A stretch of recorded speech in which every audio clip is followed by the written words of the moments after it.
1, 2. Hello. I said in 2017, year of victory. Yeah, so I got to do this every once in a while because keep getting more people coming and new people. And so one of the biggest things that's had a humongous influence on my life and brings access to victory in my life, I just want to share with you tonight. And even those of you that think you know what I'm going to talk about, Peter said one time, he said, I'm not telling you anything that you haven't necessarily heard already, but haven't already told you. But I've come to stir you up through remembrance.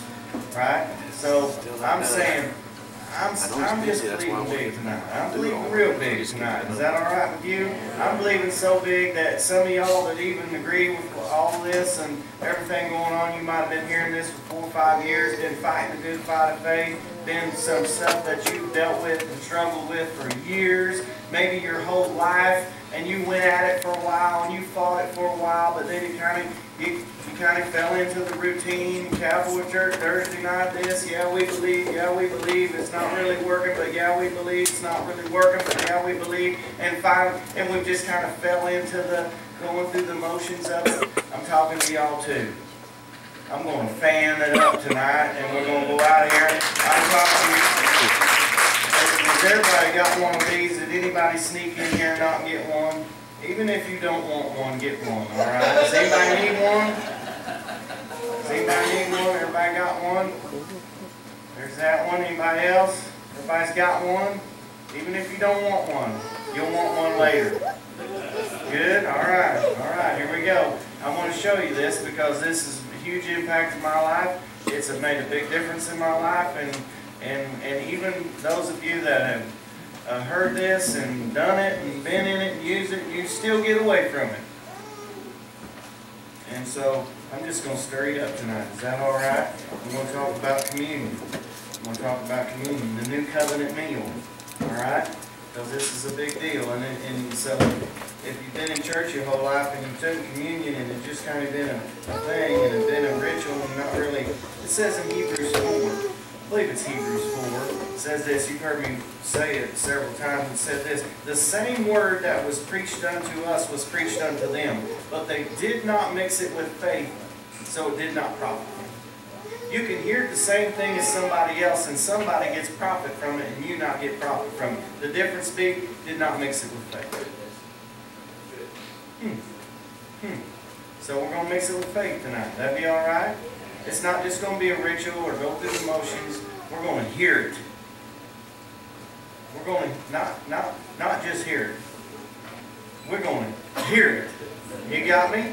Jesus said over and over, he that has an ear, let him hear. I wonder why he said that over and over. Because we hear a lot and don't hear, don't we? I mean, we used to.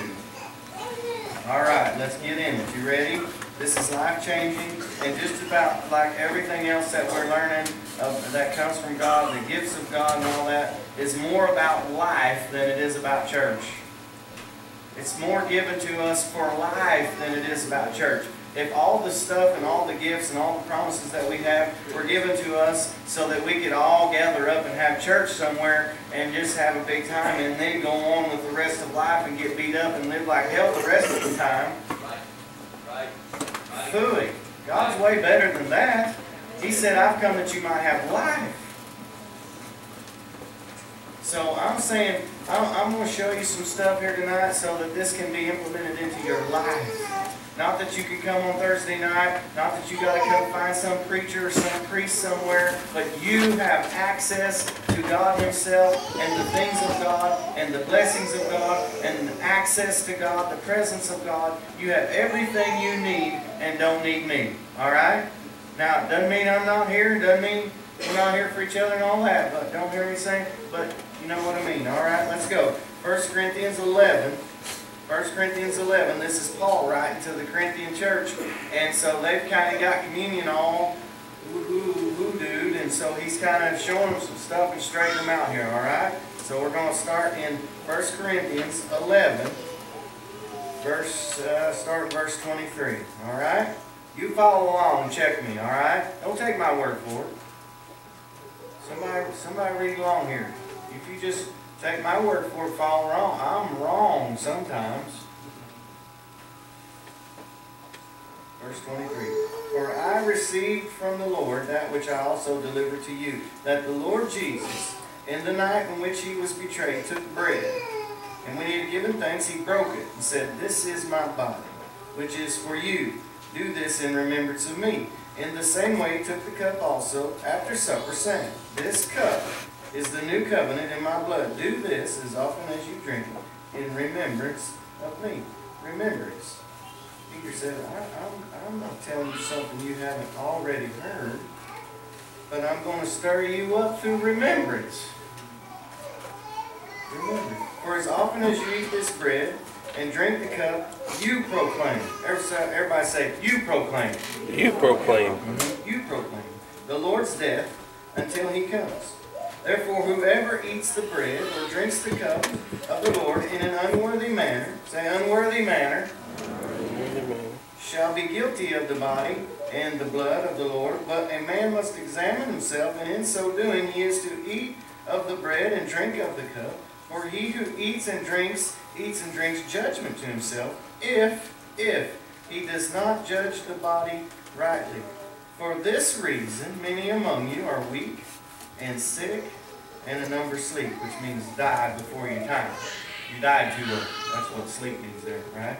Alright, I'm going to go backwards. Is that alright? I'm going to go backwards. If he does not discern, some translations say discern, if he doesn't understand, or he doesn't appropriate, or if he doesn't mix it with faith, if a man does not discern the body rightly, for this reason, for this reason, doesn't say one of the reasons, it says for this reason. Paul's writing a letter to believers, right? And he says, for this reason, many among you are weak, sick, and die before you're supposed to. One reason. Not understanding, not discerning the Lord's body when you're partaking of communion. I got your attention. Now my cowboy logic says, if Paul said, from not doing this is why you have that, cowboy logic says, now if I did do this, I wouldn't have that. Is that fair enough? So if not discerning the body leaves me sick, weak, and dying before I'm supposed to, what would happen now? Go with me. If I did discern the Lord's body, maybe I'd be healed, and I'd be strong, and I'd live long. Now you can grumble, or you can mix it with faith. Alright? Paul said it. I'm reading it out of the Bible. Is anybody else following along? Is that what it says? It said, for this one reason is why believers are sick. To me, just the language of that and the logic of it, to me, tells me that Paul at least has the opinion that if you're a believer, then you ought maybe not to be sick.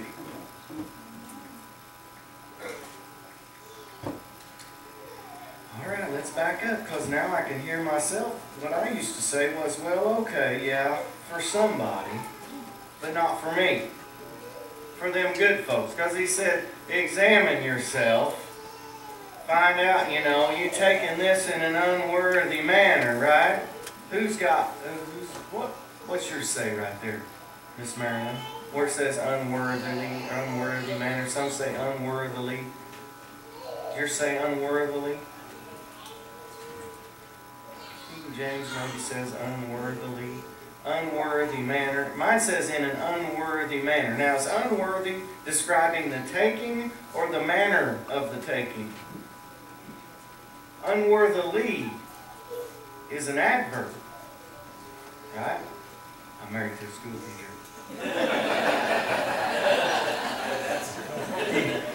Unworthily is an adverb. Adverb describes the verb. Right? Adjective describes the noun. Unworthily is an adverb which is describing the taking, not the taker. I know lots of folks that wouldn't take, saying, oh, I'm not taking, I'm not worthy to take. Look, Paul's not saying that you're not worthy. Look, the whole thing came about for unworthy folks. There's none that's worthy. So, I mean, come on. The whole thing happened for unworthy folks. If you were worthy, you wouldn't need it. If you didn't break the law, you wouldn't be... Right.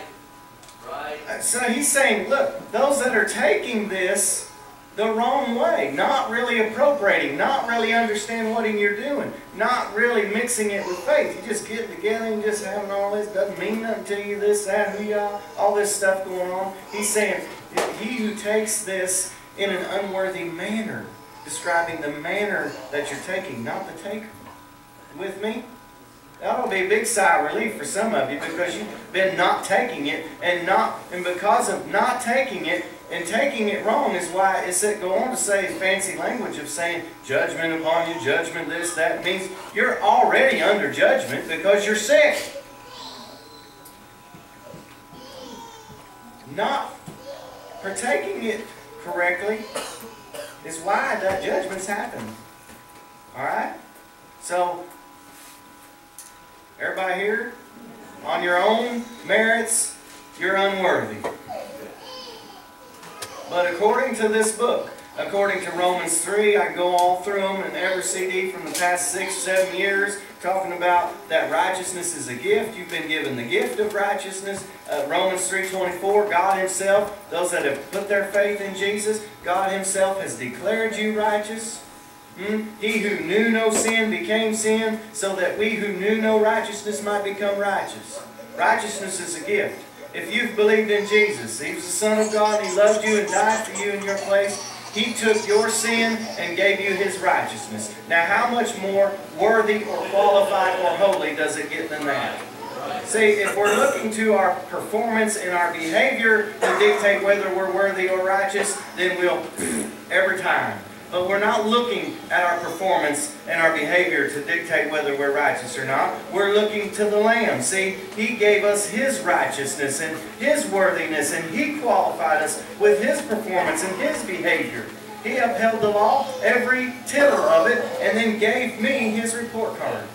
Gave you His report card. At heaven looks at you tonight, you're qualified. You're stainless. You've been made right with God. See, girl? It's for unworthy people on their own merit. Alright? I'm just saying you're free to take it. You don't have to pass it by because, well, you don't have this cleaned up in your life, or you did that, you know, all this stuff. Sin consciousness. Get it out. Everybody good? Alright, so everybody can take it. Now you can see, right? It's about people with faith in Jesus. Everybody can take it.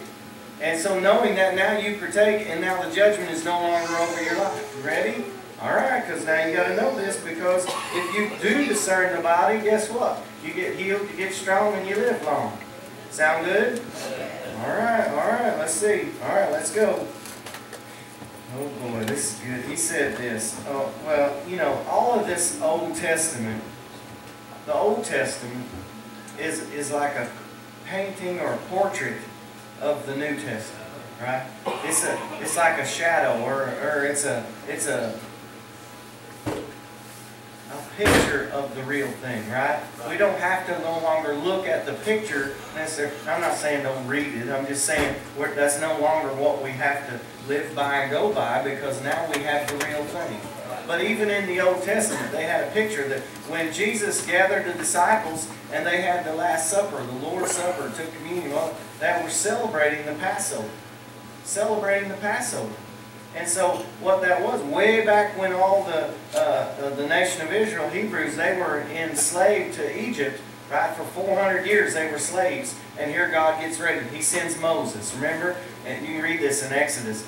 And Moses, he comes down there, he said, go down there and tell Pharaoh to let my people go, right? Everybody's heard that one. So here all these plagues happen, and there God's getting ready to get His people out of Egypt, out of slavery, out of bondage, all this stuff. And He says, it's Passover. I want you to take a lamb, a spotless lamb, and sacrifice the lamb and put the blood on the doorpost, right? And when the death angel comes through and sweeps through Egypt, everywhere there's blood on the doorpost, he'll pass over that place, because he'll say there's already been a death here. And so if there's blood on your doorpost, you live. Everybody with me? Hey, we've all heard of that. If you take communion before, we knew all about the blood. He said, this is the blood of the new covenant that washes away your sins, right? Where our sins are forgiven. Yay, we celebrate the blood. But what about the body? Nobody ever said much about the body. And Paul said that if you discern the body, he said, take the lamb now. After you put the blood on the doorpost, it saved your life. Now take the lamb inside and roast the lamb. Don't eat it raw. Roast it. See, this is a picture of Jesus. The blood saved your life. Well, what about the body? It said, roast the lamb and eat it. Roast the lamb and eat it. What's roast? See, Jesus on the cross and the wrath of God. Eat it. I'm thinking, why in the world? So this is a picture of Jesus. This is a picture of the Lord's Supper right here, Passover. It said this. Somebody read me Psalm 105. Somebody, who's got that? Somebody read me Psalm 105. Anybody? I don't even care what brand. Psalm 105, verse 37. It's talking about this. It's talking about them coming out. Alright? Coming out. Here's Passover. Passover, blood on the door, roasted the lamb. Now they're getting delivered out of Egypt, right? So here they go. Moses, pack them up and get them out of here, right? And here they go. This is what it says, Psalm 105, 37. Who's got it? What does it say? The Lord brought His people out of Egypt. Loaded. I like that translation. Loaded with silver and gold. Not one, it says. Is that what it said? Not one among the tribes of Israel. Now scholars would say, I don't know, Jason, not smart enough to know. Scholars would say, and they all agree pretty well, 2 to 3 million people. 2 to 3 million people coming out of Egypt, right? Slaves. None of them were malnourished. Sick. Beaten for 400 years. We're talking about generations of this stuff. Slaves, they eat. I won't even go into detail about what they eat. I'm telling you, 2 to 3 million slaves. Generations of beat down, malnourished, unhealthy people. Right? Listen to what it says. After they ate the lamb. Not one even stumbled. Some translation says, not one feeble. Not one feeble. Huh? Now how are you going? Come on, that's the Old Testament. That's from partaking of a barnyard animal that's a picture of what we have. Right. 2 to 3 million slaves delivered out of Egypt. And not one feeble. Not one stumbled. Are you hearing me? From partaking of a barnyard lamb. That's a picture of the body of Jesus Christ. Oh, the blood saved their life. What about the body? I'm talking about the body. You think, okay, now you're saying, well, okay, this is what we protect. Jesus said this. Wow. Man, I just love this. I just love it. I'm telling you, I'm telling you. By mixing this with faith and believing this, we take communion every day at our house, and we ain't got to have a preacher. I mean, kind of technically we do, but we don't. You know what I mean? I'm telling you, there's power in this. So I'm just going to show you. If you think there's not power in this, it's this. He said, this is the blood of my new covenant. There's just power in proclaiming. He said, when you partake, you proclaim. You're proclaiming something. That just does something in the spirit right there. Fights in the spirit for you without you even knowing everything that's going on. You proclaiming. There's power going on, right? And it's saying, covenant with... So Jesus... I'll say this. If you think that there's no power in it, think about this. Just think about this thought. You're thinking that just from eating something and discerning the body, now I can be healed. I believe so. I believe so. I choose to believe so. And because I choose to believe so, I've seen so. I've seen this work. I've seen lots of folks eat it. So I can say, you know what? Hey, you're saying just by eating the lamb that we can be totally healed? Well, 2 to 3 million slaves cannot want, I'm talking about old folks, young folks, 2 to 3 million and not one feeble. One translation says they were healed in their legs. Say, how can there be that much power in just eating something? Eating something that is a little old wafer thing that you bought uptown. But let me remind you of this. Remember way back in the garden? Adam and Eve walked in the garden with God, and God said, don't eat of the tree of the knowledge of good and evil. And here comes Satan and tempted them, tricked them. And so they sinned, and they got kicked out of the garden, and the curse fell on the earth, right? Everybody's cursed now. How did that happen? By the simple act of eating.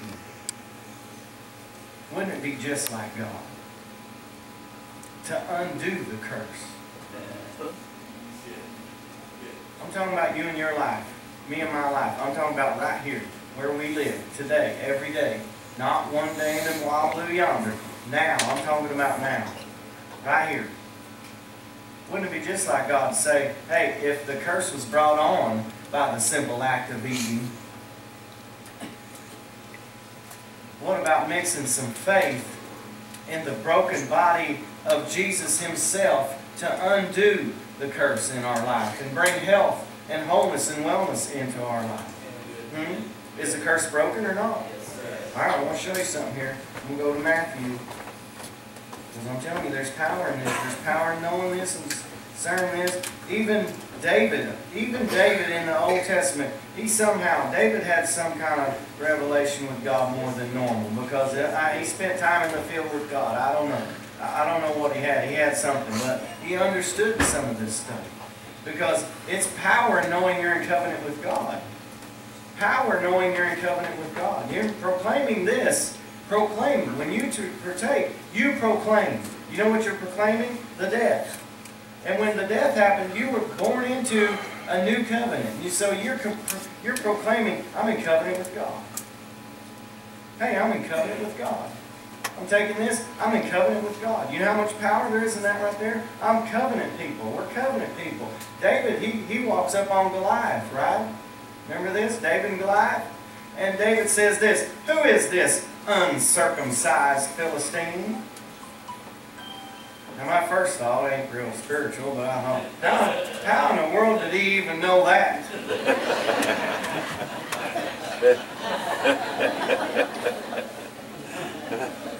Anyway, circumcision in that time was the sign that you're in the covenant. If you're going to be in the covenant with God, the Jewish people, Hebrews, Abraham down, you had to be circumcised. If you got circumcised, you're now partaking of the old covenant, right? So if you're in covenant with God, you're circumcised. David said, who is this uncircumcised? Who is this cat right here that thinks he can overtake and mess with the people of God, the people that are in covenant with God? He's saying, I'm in covenant with God. This rascal right here is not in covenant with God. I don't care how big he is. I don't care what kind of stick he's got or a sword or how many people's in his army. I'm in covenant with God. I'm telling you, put wind in his sails and he ran towards that booger. I'm telling you, there's power. No, I think about it. David had something now, because David later on, even in Psalm 23, said this, the Lord prepares a table before me in the presence of my enemies.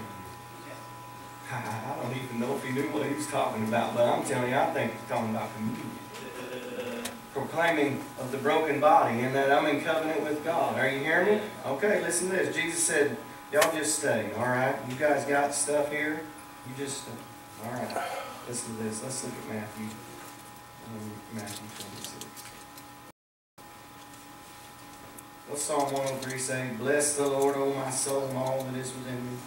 Bless the Lord, O my soul, and all that is within me. Right? Heals, what does it say? Forgives me of all my iniquities. Heals all my diseases. All, A-L-L. what it says. Look it up.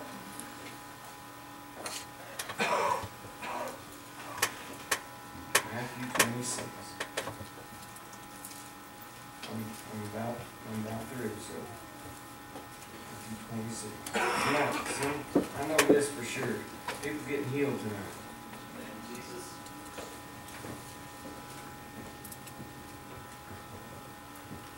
Some people that have been looking to get healed a long time get stirred up and want to get healed tonight.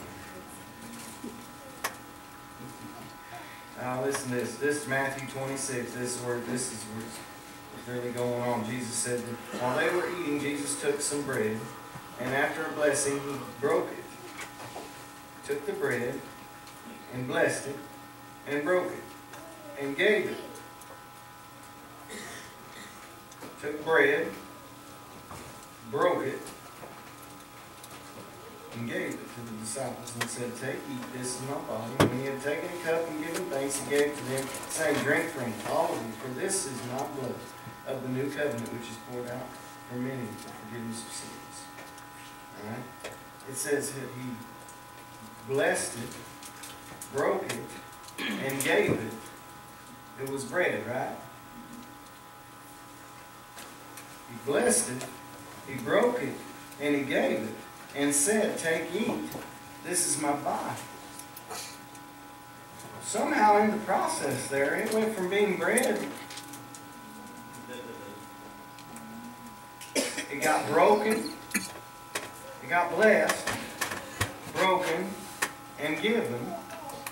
And what's it a picture of? Beating away. He was beaten for our iniquities. Well, see, we're healed not because of his shed blood. We're qualified for it because of the shed blood. Right. But we're healed because of his body was broken. Because of his stripes, because of his beating, because he took all sickness and disease upon his body. See, we're discerning the body now. You got this little thing right here, you see? Jesus said this. It was bread, right? When he had it in his hand. I'm going to peel that little thing off the top. Bend it down first, and that'll loosen your cellophane, right? Now, if you've been qualified to take this, so don't knock. It's not about you and your performance and your behavior and your qualifications. It's about him. He qualified. You believe in Jesus, you partake. All right? Jesus took bread and blessed it, broke it, and gave it. Then he said, "This is my body." I want you to think about this. I want you to get this. I ain't going off till I don't hear no more.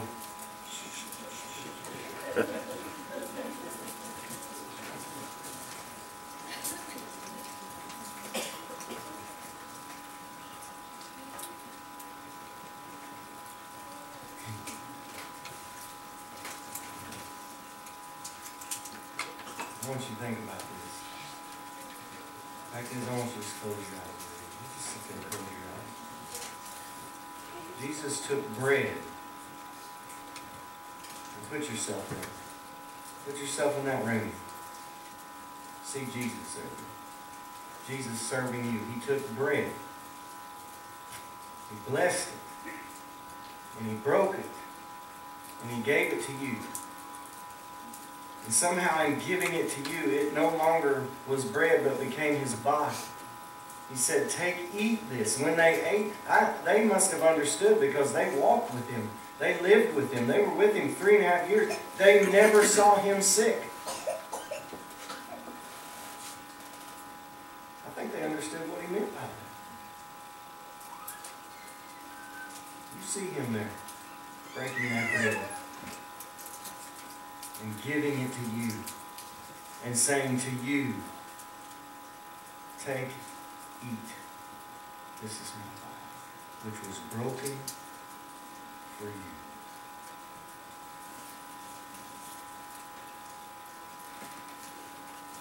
He was beaten so we can be unbeatable.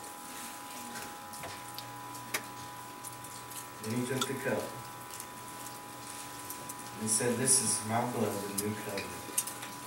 When you take this, you're proclaiming that you're in covenant with God. If you're in covenant with God, what can stand against you? It's what qualified you. It's what washed you clean. This and this alone. Take and drink. New covenant.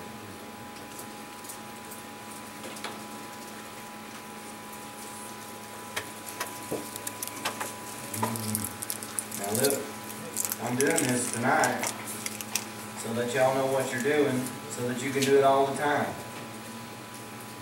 Alright? I don't do this all the time, even though I do it all the time. I do it here all the time because I want y'all to go do it. If it's about you getting here on Thursday night, then when trouble arises and the devil's on the hunt, you can't wait to get to church on Thursday. Well, fooey. How about jumping right in that rascal's face and taking care of business right where you're at and where he's at? You don't even need no Thursday night. You don't even need no Jeff. Hey, you won't have to have Jeff to stir you up. I'm all for it. I love it. It's good. Let's all gather up, celebrate, and just tell about how we've whooped the devil. How about that? Bunch of proclaimers. Bunch of proclaimers. Am I good? Go on, just say, "I'm healed." I'm healed. Yeah. So, hey, say this. I'm healed right now. I'm healed right now. Hey, because of Jesus.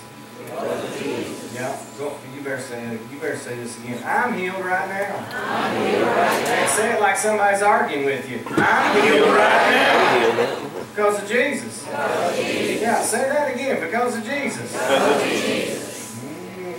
I feel a little strength in that.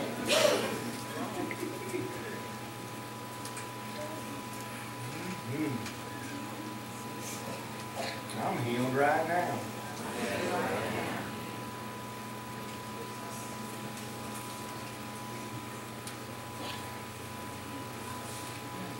I ain't fooling some barnyard animal. I got the real deal. Son of God himself. And I just partook of his body, and his body ingested inside of me. And his body drives out every infirmity, every impurity, every disease, every sickness, every attack that's ever come on your body. It's cursed and condemned and sent back to hell where it belongs. I don't even know how to quit. Y'all just go home healed, I guess. Everybody good? All right, go live in it.